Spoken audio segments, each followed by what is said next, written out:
A lot of new pets since 2019. And this is my newest companion, Lucky Bird. One of my passions has been, hey, May. Stop that. We'll get to the kitties.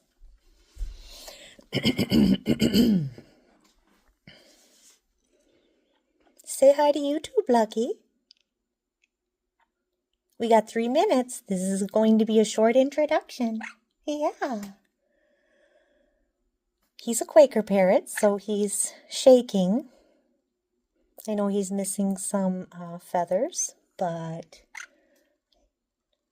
they do that even when they're not cold. It is probably chilly in here. The fire's going, though. We'll get better. We're getting some sunshine. Yes. He doesn't trust me yet. I've had him for about a year. He's a rescue. One of my passions is educating people about parrots.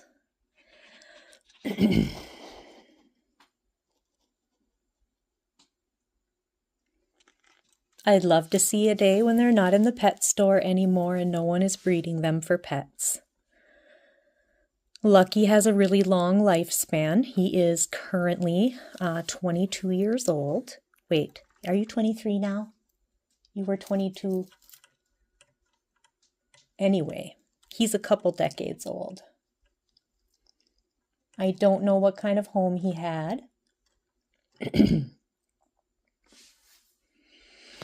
But when he was surrendered, he had no feathers, which doesn't really bode well for what conditions he was in. And he really hasn't spoken much in that time. And he is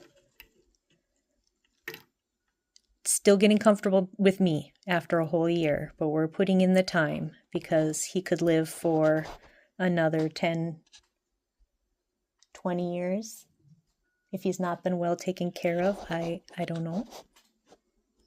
I don't know a lot about parrots. He's my first parrot. Not my first birdie, but you are my first parrot. That's our 3 minutes. You'll learn more, I promise.